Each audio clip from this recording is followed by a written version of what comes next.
30 seconds. Yeah. All of our... All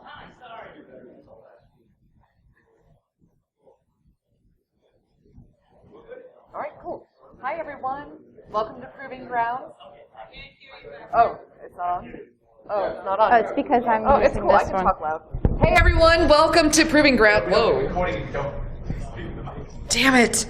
All right. Hi, everyone. Welcome to Proving Grounds. This is Social Media and Incident Response Programs with JoEtta LeSueur. Hi, everyone. Again, I'm JoEtta LeSueur, and this will be a discussion about using social media in your incident response program. So a little bit about myself. I'm what you call a code monkey soccer mom of 3. I was a developer for several years using various languages. I took a hiatus and stayed home with my kids for a few, and now I'm in AppSec, or application security. I'm currently a graduate student at Kennesaw State University. That's just north of Atlanta. Quick disclaimer, this is my thoughts, my opinions, and not of that of my current employer. Okay, as we all know, there are a lot of social media applications. Move over here a little bit, there we go. Out there in the marketplace. So I'm hoping that I can kind of narrow that down. That one? Okay. Sorry. That's okay. All right, cool. All right. So I'm hoping I can narrow that down to a few that you could take home with you when you go back home. So kind of funnel down that huge marketplace of social media into about 2. You're going to need a superhero team of social media applications to help you with your incident response program. Social media is like a superhero. They have their strengths and their weaknesses, and you need to know which hero you need to call on depending on the particular threat at hand. All right, so the first goal I wanted to get through on this particular talk was to help look at social media from 2 different perspectives. One is you can use it as a monitoring tool. If you pick about 2 applications, like I said, that's a manageable size where you can have dedicated associates and you can train them on those 2 applications. From a communication standpoint, you can use social media. Set it up before an incident occurs. You want to pre-fill it with your account credentials and your predetermined list of users. This is critical if your email communication that you rely on an everyday occurrence might become compromised. Sony would be an example. So then you would have an out-of-band communication tool ready to use as long as you've already got it pre-configured. You can use this for internal communication with your associates, and you can use this for external with your customers. Be sure to state the particular social media application that you're going to use is the official communication channel that you're going to use for status updates when an incident occurs. You can use these tools to schedule the periodic status updates during the incident and then again after the incident has occurred. You need to have laser focus. So what do I mean by that?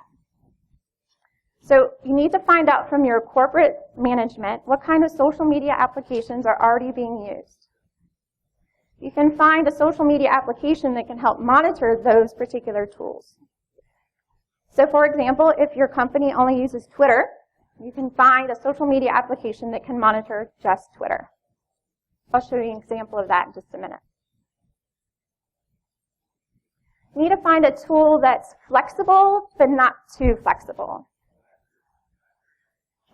You want to be able to configure it for your particular corporate needs. Social media can be a weapon of mass distraction. What do I mean by that? We all know if you're trying to go out there and post something for work on Twitter, you might say, oh, what's going on my own Twitter account? Or what are those happy little cats doing dancing around? You want to train your associates to look for those kinds of pitfalls. You don't want to have a team lunch like this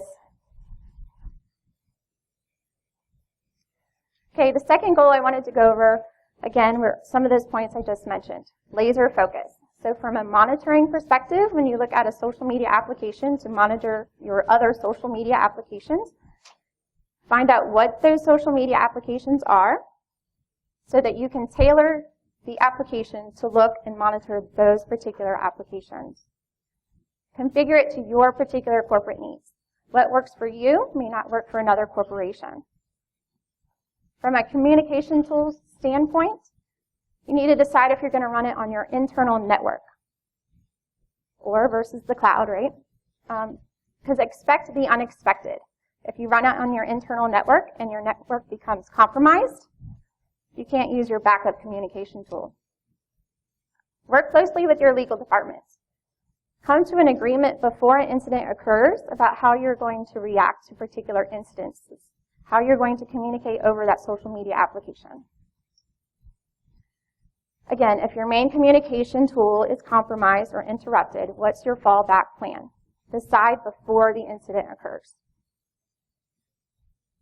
Here's some social media tools that I'm going to mention here today. I don't have time to go into depth of any of the features and functionality of all of them. I just kind of mention them to you. So hopefully you can go home and start using them. All right, first up is CrowdMap. So if your corporation has to deal with physical incidents or disasters, crisis management, if you will, then CrowdMap might be a tool for you.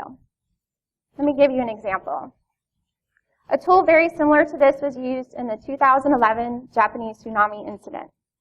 The main utility companies were down. People could not use that as their means of communication. But they could use their cell phone and text messaging. They were able to find out where survivors were and match them up with their family members. They were also able to do this to find out where resources are needed.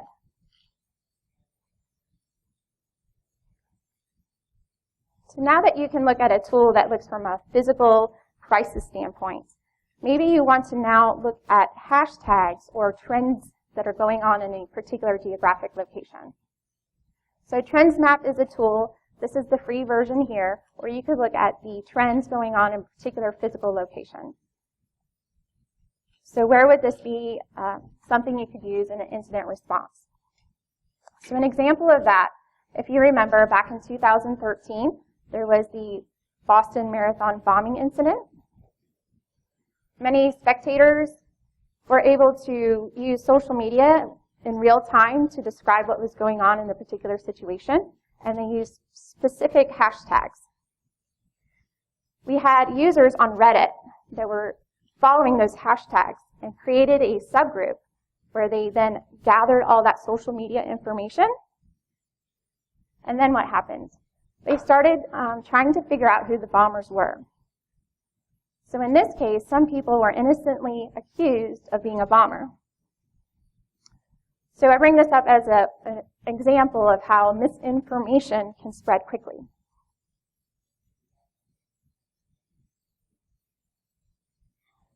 Topsy is a tool where you can use to monitor Twitter. You can look in, this has a database of Twitter since 2006. And you can look at hashtags, keywords, photos, links. So in this example, I tried to compare the hashtags for BSidesLV, Black Hat, and DEF CON. In a particular incident response, you might use hashtags of your competitors or hacking groups that might be that is threatening your particular corporation. But if you wanted to kick this up a notch, as they say, you might want to look at Snap Trends.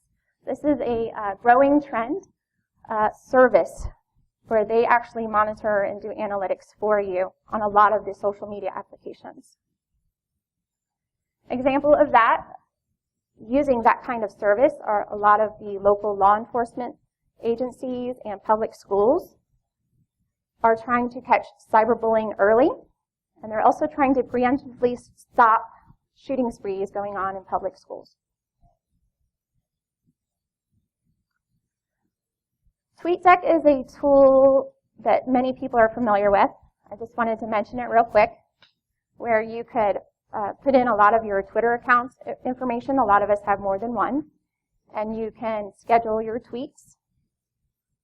So this is a great tool where you could use as a communication tool within your IR program.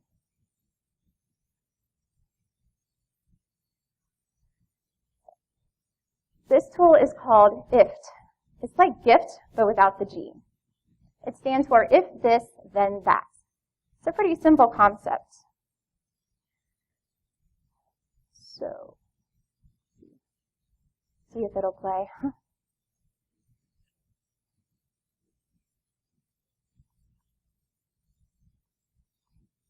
It's not working.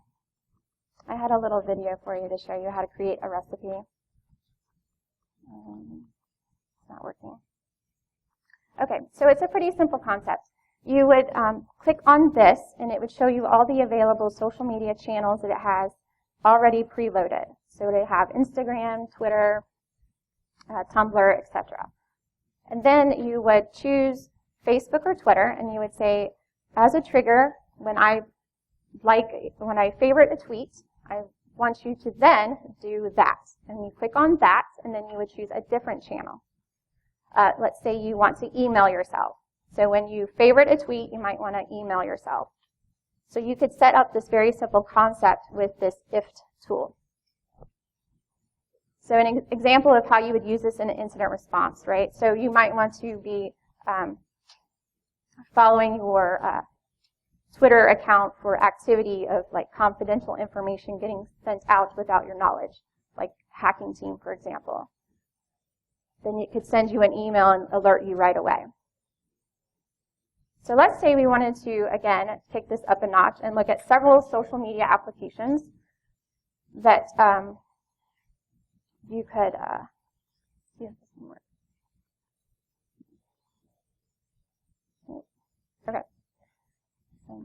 That one's not working either, sorry. All right, so Netvibes is another tool that you could set up to use many social media applications. Let me see if I could do that live.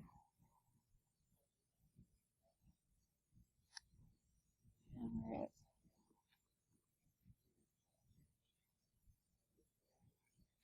No, it won't let me do that either, the way the board is set up. Okay. If you want to know more about Netvibes, you can certainly see me after the talk. But with this tool, you can set up what they call a potion, which is very similar to the concept of recipe that we just saw, where it's an if this, then that kind of scenario, but you could select many social media tools at the same time. So I could say if I liked a post in Facebook and I also favorited a tweet in Twitter, then I could email myself, my superiors. I could send a photo to Dropbox. You can do all kinds of things and link them all together. Sorry about that. All right, so I've got a couple of tools for you that you can take back with you. Hopefully there's one or two there that you might be able to use in your IR program. So now you'll be like the superhero of your InfoSec world, right? You're like, okay, I got this tool. I'm going to go back and I'm going to throw this into my network and I've got it, right? Well, crap. Now I've got a ton load of emails and text messages, and I've got tweets going everywhere. Does that mean you're screwed? No, that means you need to pop the cork off the wine bottle and sit down and get it filtered. Look out for the noise. You're going to have some noise. You're going to have a lot of chatter, and you're going to need to tweak it and filter it to the point where you can actually get meaningful information out of it.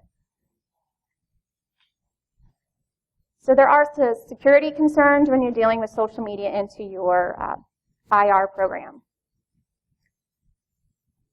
So one of those may be that you have a lot of users and they're all allowed to post whatever they want on any of the social media applications. So you might want to have a restricted list of employees only allowed to post the information that you need from a official communications strategy. You also need an exception policy. You will have exceptions, and so go ahead and get that policy in place now. look out for the imposters. You're going to have fake accounts, you're going to have topic hijacking, and you need to come up with a plan of how you're going to address those situations. Okay, so goal 3 of this talk was to really talk about getting a policy and standard and guideline in place and be specific.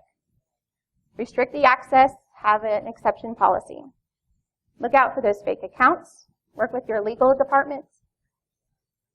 Be aware that misinformation can occur, so don't react too quickly, but gather as much information and react timely.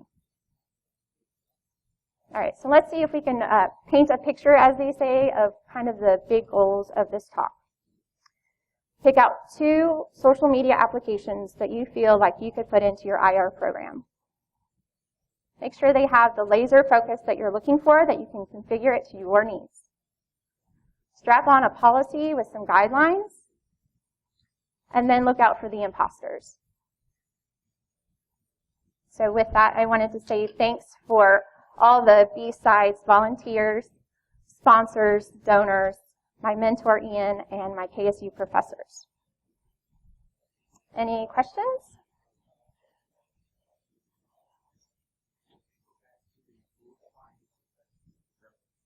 Oh, sure, absolutely.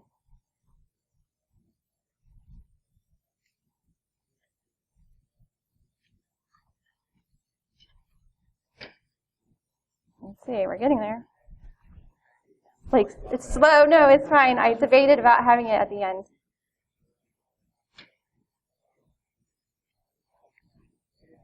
I saw like snack trends is fresh numbers. Most of these like free tools. Yes, so most of them are free tools. That was about the snap trends, and the other one was trends map. You could also get a premium version for. How long does it take for you to be like you are. Yeah, so it just depends on your particular situation, on how long it's going to take to filter. It depends on how many, recipes or potions that you configure, and how many different social media applications. How complicated you make it, it's sure. Any other questions? All right, well, thanks everyone.